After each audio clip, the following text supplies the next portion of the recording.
안녕하세요. 저희는 지금 폴트립의 완벽한 부모는 없다를 각 장별로 요약하고 적용을 나누고 있습니다. 저자는 부모가 복음적인 자녀 양육 관점을 갖는 것이 가장 중요한 일이라고 말하면서 총 14가지 복음의 원리를 나누고 있습니다. 그 중에서도 이번 영상에서는 두 번째 원리인 은혜를 함께 살펴보도록 하겠습니다. 그 전에 먼저 지난 영상에서 살펴본 첫 번째 원리를 잠시 복습하겠습니다. 소명. 한 사람의 영혼을 빚어가는 하나님의 도구로 사용되는 것보다 더 값진 일은 없다. 하나님께서는 부모에게 가장 중요한 사명을 주셨는데 그것은 바로 자녀들이 하나님을 알게 되고 하나님을 사랑하며 순종하게 하는 일입니다. 그런데 모든 부모들이 이러한 소명을 실천하는데 어려움을 느낍니다. 그래서 우리는 두 번째 원리를 공부해야 합니다. 두 번째 장의 제목은 은혜입니다. 원리 2. 하나님은 당신이 소명을 실천하는데 필요한 것을 주시지 않고서는 절대 소명을 주시지 않는다. 하나님은 당신과 함께 가시지 않고는 절대 당신을 보내시지 않는다. 자, 그럼 구체적으로 이 원리에 대해서 함께 살펴보겠습니다. 저자는 많은 부모님들이 가지고 있는 가장 치명적이면서도 잘 보이지 않는 문제를 지적합니다. 그 문제는 바로 하나님의 은혜를 머리로 이해하는 것과 그리고 그 은혜를 기뻐하는 것과 그리고 그 은혜를 의지하며 사는 것 사이에 엄청나게 큰 틈이 있다는 것입니다. 다시 말하면 하나님의 은혜를 제대로 이해한다면 그 은혜가 자녀 양육에 대한 태도와 행동으로 나타나야 하는데 많은 부모님들이 그러지 못하고 있는 것이 가장 큰 문제라는 것입니다. 저자는 이 책 전체를 통틀어서 꼭 하고 싶은 말이 바로 이것이라고 합니다. 하나님께서 그의 아들 예수 그리스도를 통해 주신 은혜를 제대로 이해하는 것이 가장 효과적이고 사랑 넘치고 믿을만하고 관대하고 한결같은 양육의 길이다. 그럼 이렇게 반문하는 부모가 있을지도 모릅니다. 저에게 필요한 것은 신학이 아닙니다. 저는 이미 구원의 은혜를 알고 있어요. 그런데 일상에서 자녀를 키우는 일에는 별로 도움이 되지 않는 것 같습니다. 저는 실질적인 조언이 필요합니다.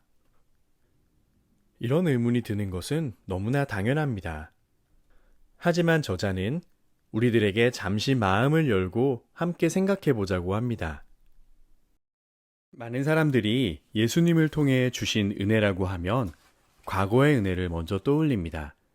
즉 우리는 예수님의 삶과 죽음, 부활로 인해 죄가 용서받았다는 사실을 믿고 있습니다. 그리고 조금 더 나아가서 장래의 은혜를 떠올립니다. 즉 우리는 하나님의 자녀로서 장차 누릴 영원한 안식을 허락받았다는 것을 믿고 있습니다. 하지만 문제는 현재의 은혜입니다. 과거와 장래 사이에는 우리가 살고 있는 현재의 일상이 있습니다. 그런데 가장 심각한 문제는 은혜의 복음이 우리의 일상적인 일에 큰 연관성이 없어 보이는 것입니다. 예를 들면 말 안 듣는 자녀로 분노가 치밀어 오르는 일들, 아이를 돌보는 일에서 도망치고 싶은 마음이 생기는 것, 그리고 밤마다 후회로 괴로워하는 일 등 자녀 양육과 은혜의 복음을 연결하지 못하는 것이 우리의 문제입니다. 하지만 우리가 꼭 기억해야 할 것은 지금 이 순간에도 우리는 하나님의 자녀라는 사실입니다. 하나님의 무한하신 은혜가 우리와 늘 함께 하고 있습니다. 예배당에 가서 찬송을 부를 때만이 아니라 아이들에게 밥을 차려주고 있을 때도, 어지러진 방을 청소하고 있을 때도, 거짓말하는 아이를 어떻게 혼내야 할지 모르는 상황 속에서도 하나님은 늘 우리와 함께 하십니다. 하나님께서 우리를 부모로 부르신 이유는 우리가 그것을 감당할 만한 능력이 있어서가 아닙니다. 사실 우리는 허점투성이입니다. 지혜도 없고 인내와 끈기도 부족하고 사랑도 부족한 사람들입니다. 우리는 태어날 때부터 부족하게 태어났습니다. 그럼 왜 하나님께서는 부족한 우리에게 이렇게 엄청나게 중요하면서도 엄청나게 어려운 자녀 양육 사명을 맡기셨을까요? 그 이유는 바로 우리 부모들도 하나님의 사랑하시는 자녀이기 때문입니다. 하나님께서는 우리가 우리의 자녀를 양육하는 과정에서 우리가 하나님을 만나고 사랑하고 그분의 은혜만을 의지하고 하나님께만 오직 영광을 돌리게 하시려고 우리에게 이 어려운 사명을 맡기신 것입니다. 우리의 부족함은 오히려 하나님의 계획인 것입니다. 오히려 자신만만한 부모는 아이들과 자신을 더욱 비참하게 만듭니다. 이런 부모는 돌멩이같이 단단한 마음을 가진 사람입니다. 만약에 여러분이 돌멩이를 손에 쥐고 꽉 눌러본다고 상상해 보시길 바랍니다. 어떤 변화가 일어날까요? 아무 변화도 일어나지 않습니다. 마음이 단단한 부모들은 일상에서 자녀들을 대할 때 전혀 변화가 일어나지 않습니다. 자신이 부족하다는 점을 인정하지 않습니다. 그리고 오직 자신의 생각만을 계속해서 강요하게 됩니다. 하지만 자신의 연약함을 알고 하나님의 은혜를 아는 부모는 자신과 자녀들이 죄인이며 하나님의 은혜가 반드시 필요하다는 사실을 인정합니다. 에베소서 3장 14절에서 21절 말씀을 통해서 우리 부모들에게 능력을 주시는 하나님의 은혜에 대해서 잠시 살펴보겠습니다. 14절, 15절에 이러므로 내가 하늘과 땅에 있는 각 족속에게 이름을 주신 아버지 앞에 무릎을 꿇고 비노니 라고 말씀하십니다. 하나님께서는 하늘과 땅에 있는 각 족속에게 이름을 주신 아버지이십니다. 여기서 족속이라는 단어는 가족으로 번역될 수도 있습니다. 그리고 이 단어와 15절에 나온 아버지라는 단어는 같은 어원에서 나온 단어입니다. 즉, 하나님은 각 가정을 만드시고 이름을 주신 아버지시라는 것입니다. 하나님께서는 지금 우리 가정의 아버지가 되어주십니다. 16절부터 바울은 성도들을 위해서 이렇게 기도합니다. 그의 영광의 풍성함을 따라 그의 성령으로 말미암아 너희 속사람을 능력으로 강건하게 하시오며. 바울은 하나님께서 성령을 통해서 믿는 자녀들의 속사람에 능력을 더해 주시도록 기도하고 있습니다. 그리고 17절에 믿음으로 말미암아 그리스도께서 너희 마음에 계시게 하시옵고 너희가 사랑 가운데서 뿌리가 박히고 터가 굳어져서라고 기도합니다. 예수님께서는 우리 마음에 거하실 뿐만이 아니라 우리의 태도와 행동을 다스리십니다. 그리고 우리가 예수님의 사랑을 늘 기억하고 누리며 살도록 해주십니다. 18절과 19절에서는 이렇게 기도합니다. 능히 모든 성도와 함께 지식에 넘치는 그리스도의 사랑을 알고 그 너비와 길이와 높이와 깊이가 어떠함을 깨달아 하나님의 모든 충만하신 것으로 너희에게 충만하게 하시기를 구하노라. 우리가 예수님의 사랑을 더 깊이 알아가고 하나님 안에 있는 모든 기쁨과 도덕적인 성품들이 우리 안에도 충만하게 되기를 사도 바울은 기도하고 있습니다. 이런 기도가 정말 이루어질 수 있을까요? 있습니다. 그리스도의 복음의 은혜 안에서만 그것이 가능합니다. 20절에서는 이렇게 말씀하십니다. 우리 가운데서 역사하시는 능력대로 우리가 구하거나 생각하는 모든 것에 더 넘치도록 능히 하실 이에게. 여기서 넘치도록 능히 하신다는 말씀은 원어적으로 보면 무한하게 우리 안에 역사하신다는 말씀입니다. 우리가 구하는 것이나 상상하는 것 그 이상으로 우리 안에 능력을 부어주실 것입니다. 이것은 복음 안에서 이루어지는 것입니다. 그리고 이렇게 우리에게 큰 은혜를 베푸시는 궁극적인 이유는 바로 하나님의 영광입니다. 21절에 교회 안에서와 그리스도 예수 안에서 영광이 대대로 영원무궁하기를 원하노라. 아멘. 이제부터는 예수님의 복음의 은혜를 제대로 이해한 부모들이 어떻게 변화가 되어 가는지를 함께 살펴보겠습니다. 첫째로, 진짜 나의 모습을 대면하게 됩니다. 하나님의 은혜는 내가 부모로서 어떤 사람인지 정확하게 보도록 도와줍니다. 우리는 사람들 앞에서 늘 좋은 모습만 보이려고 합니다. 하지만 아이를 키우다 보면 우리가 얼마나 부족한 모습을 가지고 있는지를 조금씩 보게 됩니다.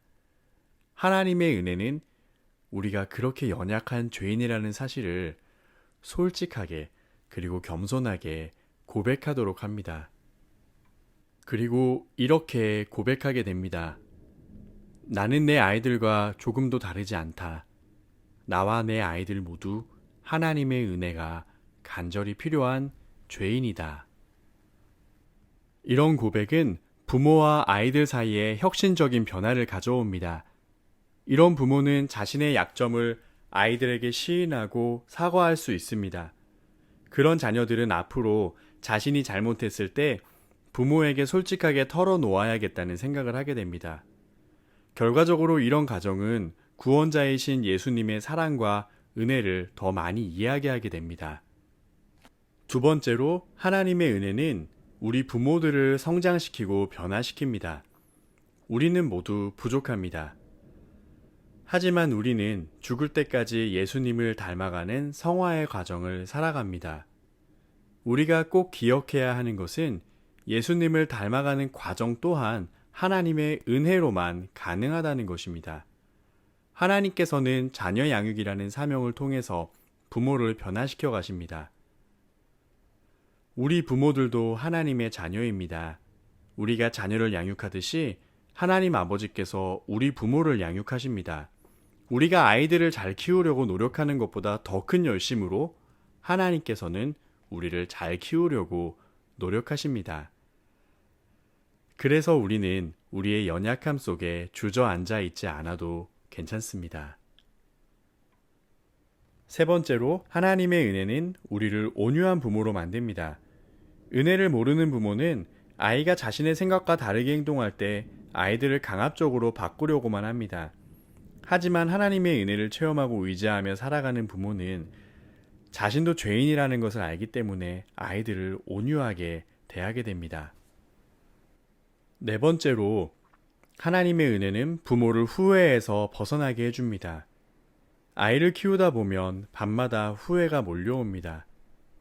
아까 화를 내지 말았어야 했는데, 아까 아이에게 이렇게 말했어야 했는데, 그뿐 아니라 아이가 큰 후에도 후회를 하게 됩니다. 내가 그때 이렇게 했으면 더 좋았을 텐데 라고 후회합니다. 이런 후회는 자신을 반성하게 하는 도움을 줄 수는 있지만 지나치게 되면 과거에 빠져서 현재의 삶을 살지 못하게 만드는 위험이 있습니다. 하지만 우리는 이런 후회가 몰려올 때 예수님께서 우리의 모든 죄와 허물을 담당하셨다는 사실을 기억해야 합니다. 그리고 지금부터 새로운 한 걸음을 다시 디딜 수 있음을 믿어야 합니다. 과거의 실수를 하나님께 겸손하게 고백하고 용서를 경험하는 사람이야말로 현재를 살아갈 수 있는 용기를 얻을 수 있으며 성장할 수 있습니다. 마지막으로 다시 한번 이번 장의 원리를 생각해 보겠습니다. 은혜, 원리 2. 하나님은 당신이 소명을 실천하는데 필요한 것을 주시지 않고서는 절대 소명을 주시지 않는다. 하나님은 당신과 함께 가시지 않고는 절대 당신을 보내시지 않는다. 하나님은 우리에게 엄청나게 큰 선물을 주셨습니다. 그것은 바로 하나님 그분 자신입니다. 하나님께서는 아침부터 저녁까지 늘 우리와 함께 하시며 우리를 돌보아 주십니다. 그리고 우리가 자녀들을 양육할 수 있도록 우리에게 힘과 능력을 더해 주십니다. 그리고 우리의 필요를 채워 주십니다. 지금까지 부족한 영상을 시청해 주셔서 감사합니다. 새롭게 깨달은 은혜나 궁금한 점을 글로 남겨주시면 많은 분들께 도움이 될 것입니다. 그럼 모두 주님 안에서 평안하세요.